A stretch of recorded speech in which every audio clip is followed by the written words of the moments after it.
Good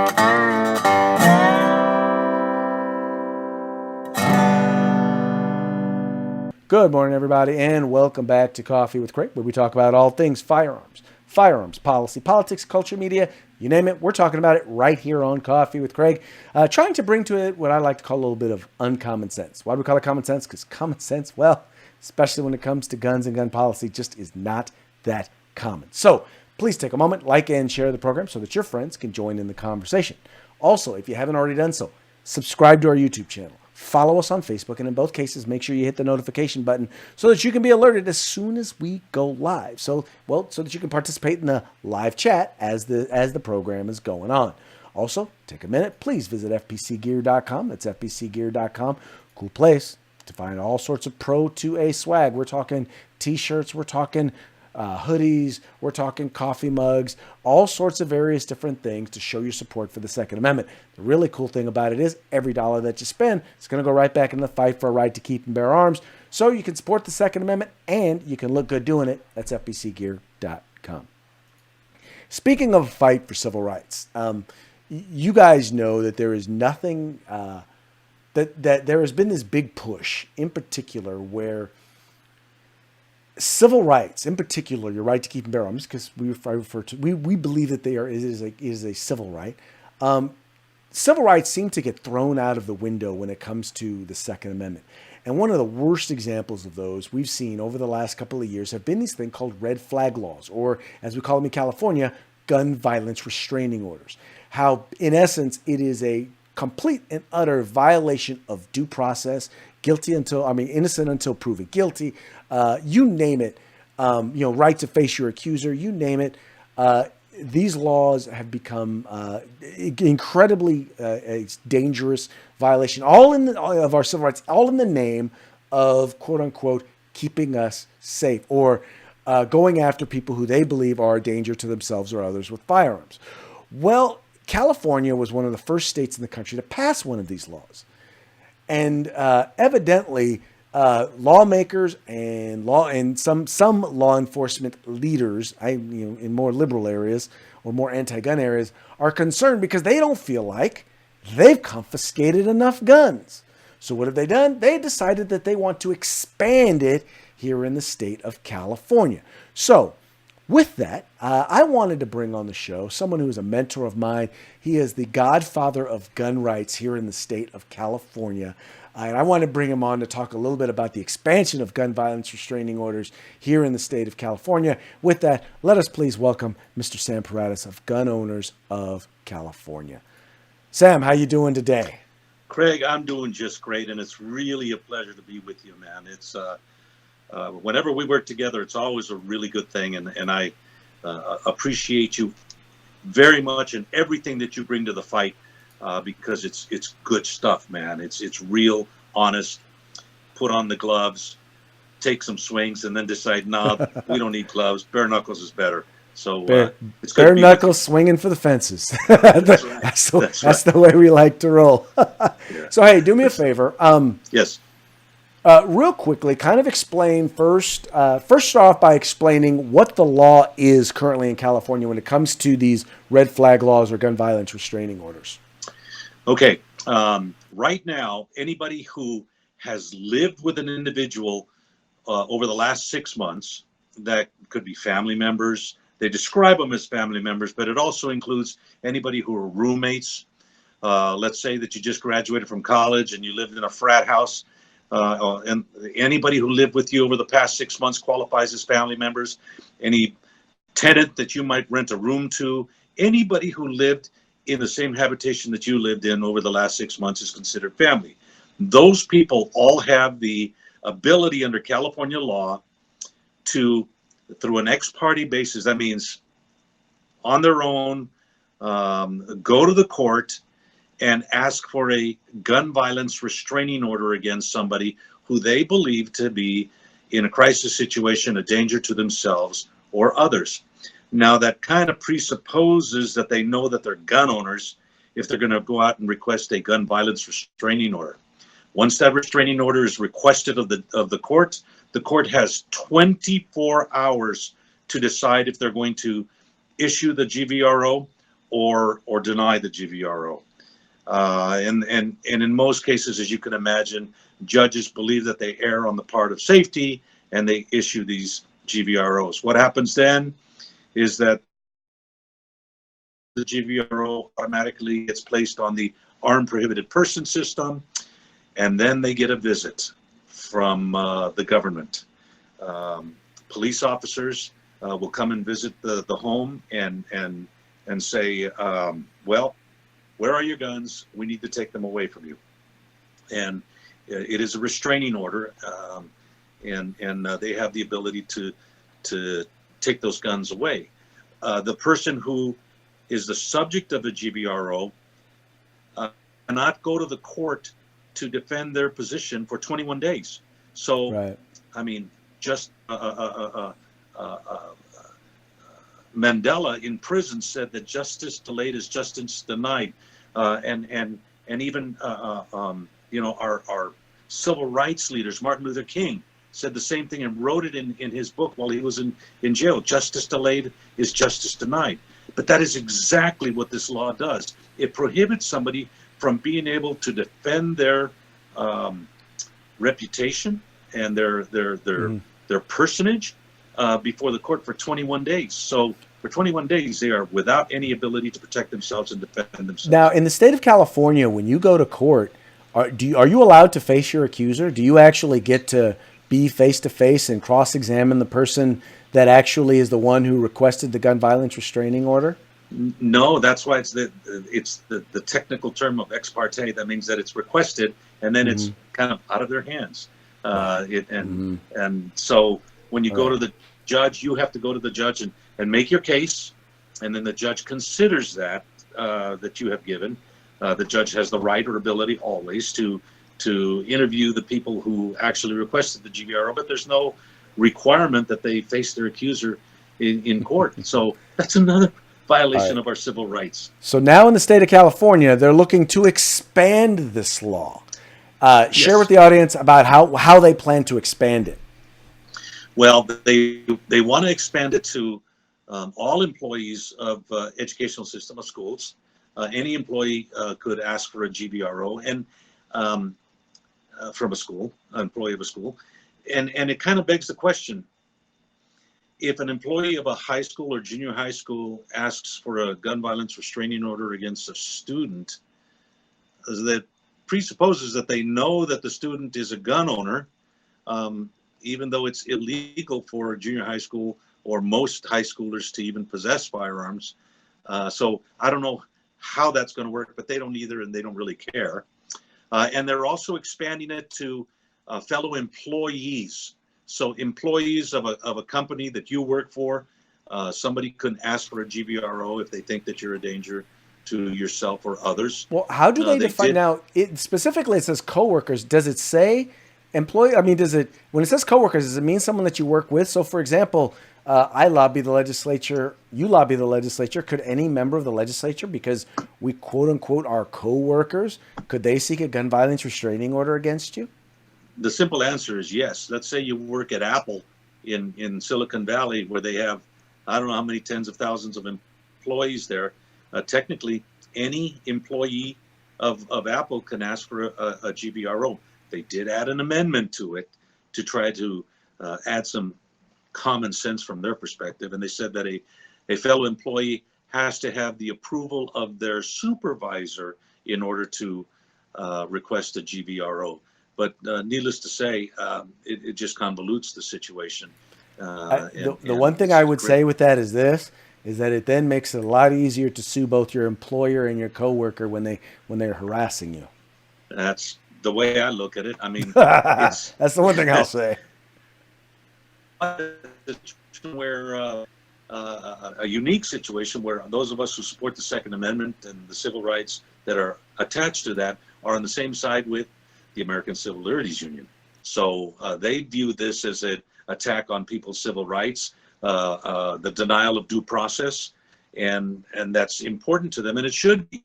It's important to us, and that's why, with regards to these GVROs, we're all on the same side. It's a, I don't even want to say that it's a well-meaning Mm-hmm. policy proposal. As you mentioned and alluded earlier, their goal is to take away guns, is Right. to reduce the number of guns out there. Their goal is not to diffuse a situation where somebody's in crisis and get them help, Mm-hmm. No. because none of these bills have any help attached to it. Nope. They don't even have, there is nothing relating to mental health or mental health professionals anywhere in any of this legislation. None. So judges who are not mental health experts, law enforcement who are not mental health experts, coworkers or family members who are not mental health experts are all supposed to be people who are supposed to determine that someone is a danger to themselves or others. I mean, I get it. I mean, the thing they play on is like, you know what? None of us want guns in the hands or firearms in the hands of someone who could potentially be a danger to themselves or others. But at a Correct. certain point, someone who is qualified has got to make that determination. And when it gets to the point where you're going to start taking away people's fundamental rights, the burden has to be huge. And in most of these cases, in most of these laws throughout the country, the burden is not huge at all. The bar is not very high at all. And, Not at all. and in places where it seemed like it's not used enough, or at least in their eyes, not mine, they want to lower the bar even further. They want to make it so that it doesn't even cost you anything to be able to do this. That's correct. They measure success by the number of GVROs that are issued, not by the number of people who have the cases where they've prevented a gun tragedy, where they have actually helped somebody who's in crisis. You were there when we were arguing early on in the whole GVRO policy debate when they first started them. They were not interested in getting help to people. No. We told them that the laws that exist in California and virtually every other state in the union are there that will allow people who find a family member or a friend or somebody who they think is a danger to themselves or others, a process in California. It's under the Health and Welfare Code 5150. Right. They can actually ask for them to be evaluated. Then law enforcement comes in, they interview the people, and if there's any indication that there's an issue here, the guns are taken away, and the person is taken for psychological and medical evaluation. Right. So there's a determination right away whether there's really a crisis or not. If someone is interested in doing harm and you take away their firearms, guess what? They still have knives. They still have cars. They still have whatever other stuff that people can use. But like you said, they measure their success by how many guns they confiscate, and that's it. We're not talking. I mean, that is the frustrating part. Is to them, taking away people's guns is success. That's absolutely correct. You hit the nail on the head and pounded it right into the wood, man. Bottom line is this, Craig. They get somebody, they take their guns away. They say that they're in crisis because they're a subject of a GVRO, and then they shoo them away and say, "Oh, okay, we've taken your guns, now go out and don't do bad. Go out and do good."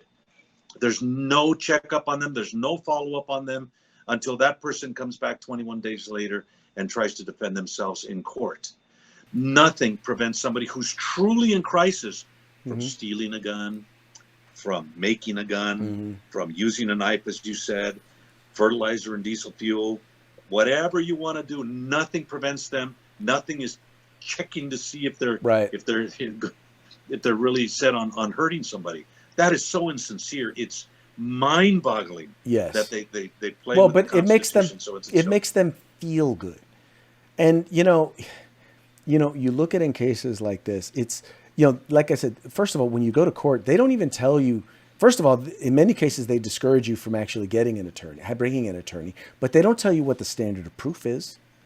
They don't tell you, well, okay, what exactly do I need to do? Do I need to go out and hire a psychiatrist? Can I just show up and just tell you what went down and what happened and this is why it happened? I mean, nobody tells you what steps or what process you have to go back to, because if it's extended, it can be extended up to a year. And there have been bills being pushed that would extend it up to 5 years. That's correct. That's making it through the legislature right now is the extension to up to 5 years with an ability for the subject to go to the court once a year to Mm-hmm. try to defend themselves and prove that they should not be the subject of a GVRO. So you're absolutely correct. Their goal is to take as many guns away Mm-hmm. as possible.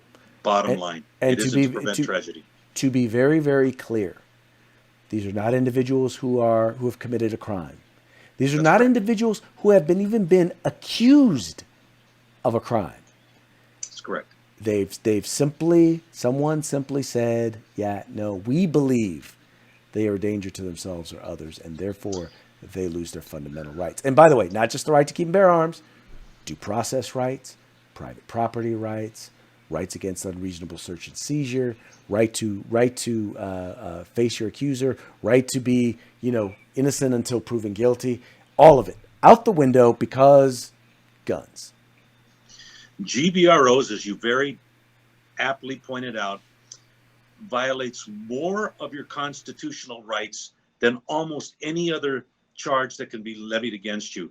You are not served with a notice that you have been made the subject of a GVRO. You get a visit from law enforcement, and they immediately confiscate your guns. Right. And sometimes it's not just your guns that they confiscate. Mm-hmm. They show up with flowers and candy, and politely ask you to surrender your firearms. Yeah. Yeah, well, I think we know it doesn't go down likely like that. They show up with their black uniforms and body armor and a M4 machine gun hanging on their chest. The appropriate accoutrements. Yes, balaclavas, so that people won't be able to see their faces, and in this case, they don't ask for permission to come in. They have a GVRO, which is tantamount to a search warrant, and they get to come in.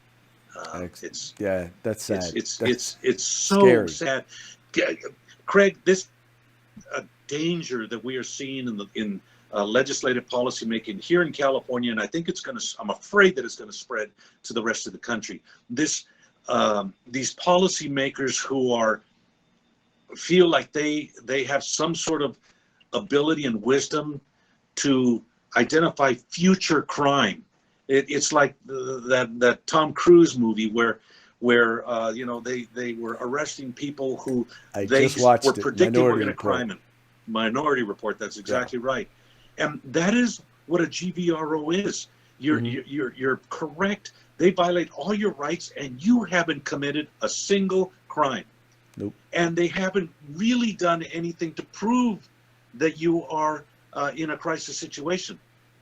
So they don't do any of that stuff. Right. They just do it. They take the guns away, and they say, okay, we guns here, add that to the total. We're succeeding in this program. We got another bunch of GVROs we have to issue, and let's jump in and go to the next house. So it's really it's a real travesty of justice to the core of the constitutional rights we have. What's most infuriating about it is, in some cases you have people who are normally pro-gun people who think, well, this isn't such a bad thing.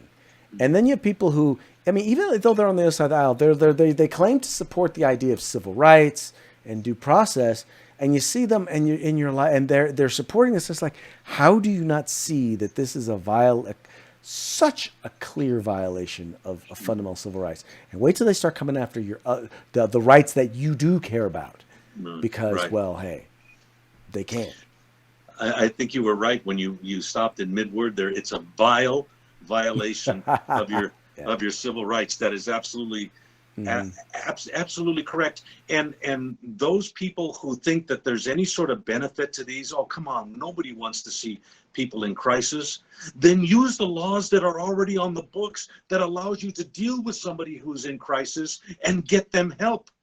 GVROs gets for nobody. And once it's issued and the guns are confiscated, the person is free to go out. Yeah, they can't legally go to a gun dealer and buy a gun because they're now on the armed prohibited person system. But they can steal a gun, they can buy a gun black market, they can manufacture a gun, or they can use any other implement to commit their crime because of the crisis that they're in and the mental condition that they're in. So this is wholly insincere, and should be opposed by anybody who has any shred of belief in support of constitutional rights. Which, by the way, does not include our current governor. One thing I will say, Jerry, one thing I will give Jerry Brown credit for was he vetoed this, a very similar version to this bill in the past, because he recognized the very same things that we've brought up here today. And unfortunately, we have a governor who is largely ignorant when it comes to firearms and firearms policy. And for him, it's just one more thing that he can sign that will give him a nice PR plug amongst some of his constituents. And it's sad. It's the scariest thing, because, as bad as Jerry Brown was, at least when it came to some of these issues, there was a sense of ability to reason with him on some of these. Craig, this is why I love you so much, man. You are so nice and put that in such a gentlemanly way. I, on the other hand, believe that this governor is voraciously anti-gun. I believe that he thinks that the Constitution is an embarrassment. And if the Constitution stands in the way of the goals that he wants to achieve, he's looking to put himself into increasingly powerful positions in order to get his way, regardless of what the Constitution says and the law says. He, to me, is the epitome of a hard, radical elitist. No, the worst part is he's this is why I say he is a PR whore, is what he is. No question about that. And he knows what side his bread is buttered on in the state of California. So on the big PR issues like this, it's all PR for him, baby. Let me tell you. It is all PR. Hey, Sam, do me a favor. Let our folks know a little bit more about Gun Owners of California, how they can follow the work that you guys do here in the Golden State. Well, Gun Owners of California is the oldest pro-gun political action committee in the country. And we're not older than NRA or some of the other organizations that have been around for a long time. But back in 1975, when political action committees were created, both in Congress and here in California, Senator H.L. Richardson, our founder and our former chairman, created our organizations in order to be able to concentrate professional political effort in lobbying the legislature, in organizing gun owners and helping them fund an operation that protected their rights before the legislature, to be involved in elections, to identify pro-gun candidates and support them and train them and fund them when possible, and to target anti-gun candidates. And finally, our ever more growing position has been our participation in the courts, along with the Firearms Policy Coalition, who stands head and shoulders up there in filing important lawsuits. What we have done is that we know that for every important lawsuit that's filed, because of the limitations placed on the court on those who file as to the number of pages that can be submitted in the lawsuit, the number of words that can be written into a lawsuit, and which I've learned is one of the reasons that lawyers use all of this fancy language that means so many things, is because that's the only way they can get so much information in such a limited space. So what we have done is we have wrangled other organizations in order to support these lawsuits with friend of the court briefs, amicus curiae, and we do it at appellate levels on the state and federal levels, and we've got a friend of the court briefs in multiple appellate courts throughout the country, and also a friend of the court briefs before the Supreme Court of the United States, which is very, very important. And that's the role that we can play, and it's an important role. And why do we say it's important? Because in the last two cases where the Supreme Court has issued a ruling, a Supreme Court justice quoted one of our amicus curiae briefs. So, and they do read them. They are important, and they do play a role. And so we coordinate.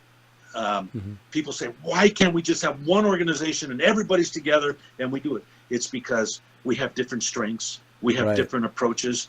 We have different constituencies that we bring to the table, and together we are stronger than if we were, working together separately with our own groups, our own areas of focus, and fighting there. And that's how Gun Owners of California has been structured since 1975, when Senator Richardson created us. People can go and follow what we do on our website, gunownersca.com, GUNOWNERSCA.com. Get our alerts, sign up to be on our alerts, read our blog, Gun Owners blog. We try to be pithy and informative in that. We like to say we like to keep our members and supporters armed and informed. So we do the log, and we do email alerts, and then we do all of the things that we do, and we do them pretty darn well. And we're very happy to work with our partners, Craig, which I count you very much as a colleague and a partner in this fight. One of the heroes. I'm going to leave this fight a lot sooner than you. And, well, you know what, sir? I appreciate all the work that you do. I look up to you, man. You are the man. That's why I will forever call you the godfather of gun rights in California. Well, that's you, bro. You just have to give them an offer they can't refuse. It's called the Constitution of the United States. There you go. There you go. What's that saying? So, yeah, they can come take my guns. I'll give it to them one round at a time. That's right. Lead first. Lead first. No, right, you know what, Craig? Yeah. Before I know we need to wrap this up. What we do is so important, because what we do saves countless of lives. Those lives that are taken by a criminal act on an annual basis, there are about 14,000 lives that are lost due to gun violence, where there's a criminal act against the victim. In California alone, 300,000 times a year, law-abiding citizens use guns to defend themselves, which makes them survivors. If the other side had their way, they would be taken out of the column of survivors and put into the column of victims, because none of their laws prevent criminals from having guns. And so what we do saves far more lives than are lost because of crime. And that's why we're going to continue to do this. Exactly. Thank you, sir. Very much appreciate you. Ladies and gentlemen, Sam Paredes, Gun Owners of California. Sam, we'll talk to you later. Yes, sir. I look forward to it. All right. All right, everybody. Well, hey, that's going to be it for today's Coffee with Craig. We very much appreciate you guys tuning in. We appreciate you liking and sharing the program. Tell your friends about the Firearms Policy Coalition. We are the home in the fight for civil rights. Got to use them, or you're going to lose them. You guys take care. If you like our videos, follow, subscribe, like, and share.